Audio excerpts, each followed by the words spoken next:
This video is brought to you by Harold Sack, who gave me a massive 1 year's worth of subscriptions on Patreon. Kefka Court Mage versus Ardbert, Padeem, and Queen Marchesa. We start with a 3-lander, we've got double triggers. Saw in half, could be good with Kefka as well. Draw Pain, we're not going to go quickly, but we do have plenty of what we need, so no reason to ship that back really. Alright, we draw into a blue mana, so that means that Marsh Flats is going to be a Rakdos Surveil land. And Fell the Profane, I'm not too worried about keeping that. Let's put that in the graveyard and hope that we draw into a rock or a 5th land at some point. A Jeweled Amulet from the blue player puts a counter on that straight away. And there's an Ebon Stronghold here as well, enters tapped. They can add an additional mana with that if they like. Okay, there's a Brainstorm we could go for straight away here. I wasn't going to play the Nabarn until probably the turn before we play Kefka anyway. So just in case we draw into, I don't know, Sol Ring or something. Let's go for Brainstorm now. Probably going for the Nightscape Familiar next turn, so let's go Saw in half and draw into Wheel of Fortune next turn. In fact, we could go for Nightscape Familiar next turn and a 1-mana Nabarn. And then that means it's a 4-mana Kefka the turn after. Sensei's Divining Top for Padeem. 5 cards in our opponent's hand. Esper Panorama for the Orzhov player will fix the white mana. So we know what we're drawing into. Let's drop the Sulphur Falls is fine. Nightscape Familiar makes our red and blue spells cost 1 less. Priority being held up by Padeem, we'll try and go for Nabarn and hope that it lasts a turn cycle. They might be looking to counter our commander next turn, which is why I've held off on the Cavern of Souls for as long as I can. Deciding to crack the Ebon Stronghold to add an additional mana, which means Keeper of the Accord is going to be better. And then it's a Mystical Tutor from Padeem. Going for a very powerful list here. This is bracket 3 by the way, so hopefully our opponent doesn't play a load of game changers. They went after a Recurring Insight. There's Mana Vault. And draws up to 9 cards after going for the Recurring Insight, and has to discard a couple of snow lands to hand size. Ardbert throws down at Barad-dûr, and we see a legend in the form of Ailey. So it looks like our plan is going to be alright. We're going to probably be discarding down to hand size, but no reason not to go ahead with it here, so name Wizard. We have a few more wizards in the deck than humans, because we do have a couple of Niv-Mizzets. And there is our 4-mana Kefka, so it'd be good to draw into some cards here. We have to discard as well. I will get rid of the Phantasmal Image. We do have some reanimation, and Saw in half makes token copies. Now, I'm reliably informed that during the March of the Machines set, thanks to the incubation tokens, tokens are now double-sided, whereas the creature-based clones are not double-sided. So we couldn't transform with Phantasmal Image. I think I've got that right. And we draw into Rise of the Dark Realms. There's a land. I think I'm going to risk getting rid of Bedevil. Or do we need the Saw in half to copy our commander if we've got Wheel of Fortune? It draws everyone, doesn't it? Get rid of Bedevil. And there's more lands for us, so we've cleared quite a few off the top. Displacer Kitten is going to be Flickering Kefka as well. We've seen General's Enforcer go down, plenty of lands. Spellseeker, another tutor from our opponent. It's obviously a very spiky player. Yep, our opponent's just discarding lands. So I want to swing in straight down the middle at this spiky player here. And then Keeper of the Accord, we control more lands and creatures than this guy, so he gets a soldier and a basic. Only got white mana available to him at the moment. Oh, I thought this was a land, it was actually Xantia.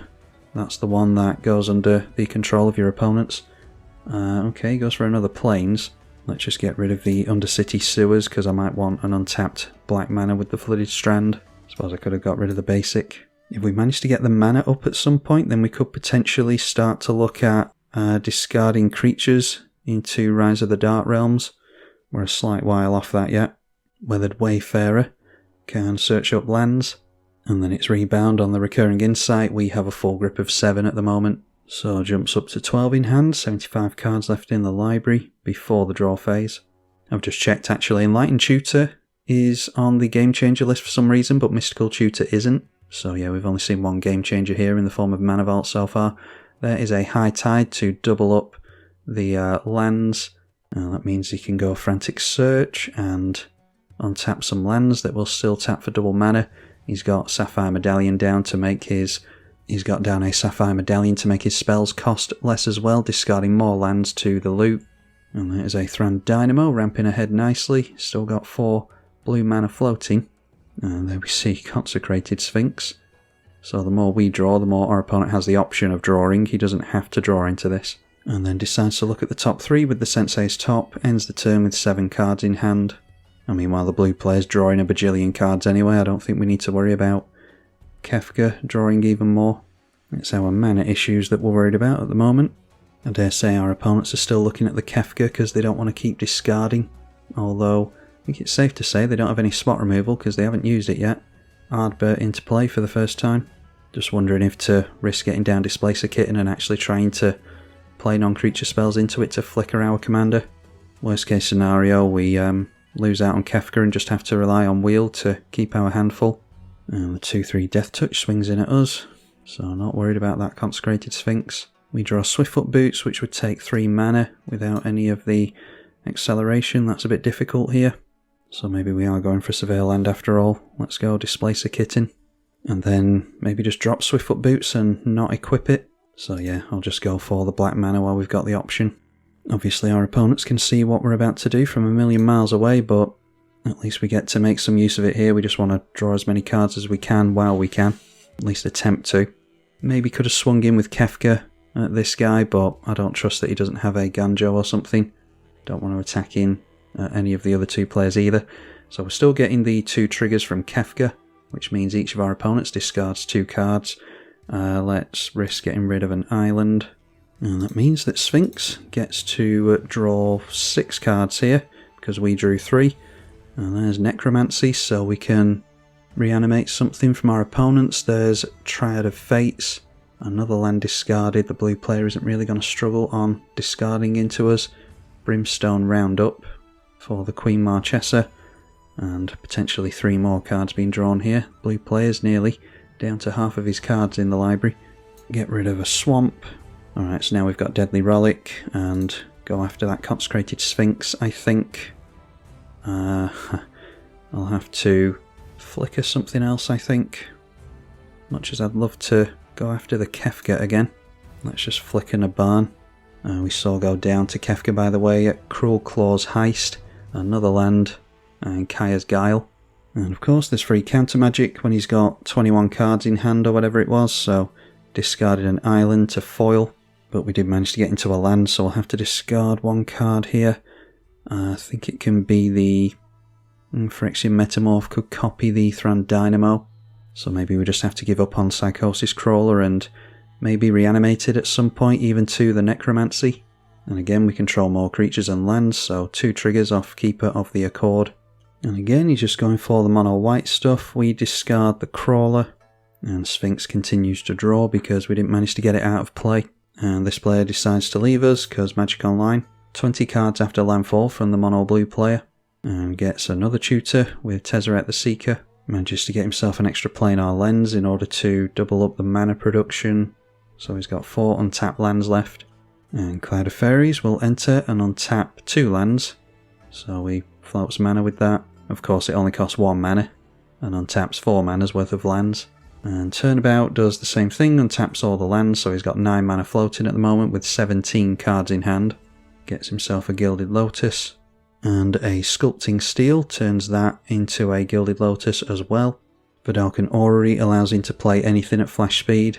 And Unwinding Clock helps with that as well. So he just so happens to have drawn into all the best stuff mana-wise. A Ponder. Still got 52 cards left in the library. So anyway, they're down to 7. The Sphinx is still in play. A bunch of lands discarded, including a Strip Mine. And there's Anguished Unmaking going on to our Kefka. Because he's only got 1 card in hand, so he must be desperate to keep it, you would assume. Unless he's been spiteful towards us. We've just set up the blue player to do whatever he wants here, because there'll be a lot of hate coming in towards us. And our opponents are going to have the blinkers on for that and allow the blue player to do stuff. So down goes Kefka. And it is exile, unfortunately, so we can't reanimate it. thanks to a lack of acceleration, didn't manage to hold up anything like Soaring Half or Planar Incision either, which is unfortunate. And then, yep, continuing to focus on us, so seems as though he's upset with us, I think. And yep, continues to focus over here, so it seems as though he's making emotional decisions. This is Menace, Vigilance and Death Touch, so we just take it. And then the blue player with now 9 cards in hand goes for an instant speed Sol Ring. Might as well play that before untapping it to the Unwinding Clock. I mean, I think Unwinding Clock might have been a better idea to go after, but there's plenty of threats over here at this point. A Whir of Invention, so how many tutors is that now? X is 4, so he can get a 4-mana artifact into play. And grabs himself a Phyrexian Metamorph, which makes another Consecrated Sphinx. So maybe he's willing to just draw his entire deck into something like Labman. And Padeem will give all the stuff hexproof. Crystal Shard can bounce stuff as well. And we don't have any mana to pay into that. So go straight after the Nightscape Familiar. This is probably us done. We're not getting out from underneath all this. And we draw into another land. So I think we're just going for some... yeah, we'll go for a discount on the Familiar. And then maybe it's a 2-mana Wheel of Fortune. And we'll try and actually get the Orzhov player to do something about all this. Not likely that he's going to land an Austere command or something, but have to play to our outs, I suppose. Play the Verdant Catacombs before we attempt a 2-mana wheel. Displace a Kitten, we won't bother flickering anything with. So there's Crystal Shard, going on to the Nightscape Familiar again. Let's go for Planar Incision onto something. I suppose we can debuff the Eily if they're going to keep swinging it in at us. So we'll just pay the single blue. Flicker the Nightscape Familiar out of the way of the Crystal Shard. We want to do this before we wheel, of course, because we'd have to discard it. And this does mean that we're not going Rise of the Dark Realms, but we were never landing that anyway. And the graveyards aren't too incredible. Okay, an Evacuation as well. I mean, that was always going to do the thing. It does bounce all the creatures at least, so everyone has to wheel away all their stuff. So let's go for... I'm not sure if we can go for a Surveil here. I don't think we can. Yeah, we've got both the Surveil lands. So another red mana should be fine on Blood Crypt. Maybe should have held up a mana, but I don't think we're going to do anything with 1 extra mana. Maybe drop a Sol Ring. I'm just trying to help the chance along that we don't draw into a bunch of lands here. Never know, this might get countered yet. Okay, instant speed for Phyrexian Metamorph after the bounce. Because of course they can still play at instant speed. So Gilded Lotus, I'm guessing, is the Metamorph. Yes, it is. That was a copy of Consecrated Sphinx, I think. And then replays Cloud of Fairies to untap and make the mana and stuff. Probably just remakes his entire board here. Sphinx back in for 5 mana. And he's still got 10 cards in hand and a bunch of mana. Padeem comes back. And with the Sphinx in play, we're not too worried because he can say no to it. Kozilek has been discarded probably by the blue player. So it's not likely that he's going to draw all the cards in his deck. There's Aetherflux, Reservoir, Flood of Tears, it's good to know he's in the deck. Snap Mage as well. He's got Mind's Eye and everything else we've seen. So he's got 7 cards in hand at the moment. It'd be intriguing to see how much he draws. He's deciding to put the Sphinx triggers on the stack first and shuffle with Kozilek after that. The Orzhov player didn't like the cards that he drew into apparently, so he quits as well. So this is just a really janky 1v1 game apparently. It's a shame, I was looking forward to playing a different Flicker variant of Kefka, but as ever with Discard and Magic Online players, they really don't like playing against it, and if they don't like playing against something, they'll often just scoop. As we saw here, Archaeomancer grabbed something back, and it was the foil that he grabbed. So we know he's got a free spell in hand. 31, he's drawing with all of these. And why not when you've got all the mana? 35 cards left in hand, 42 left in the library. And there's the Amulet. Be funny if he had so many cards in hand and allows us to win 4, but it's not likely, is it? Wayfarer's Bauble. Cracks the Bauble. Voltaic Key to get more untaps. Uses it to untap Vault. Spins the top. So everything untapped still with the Unwinding Clock.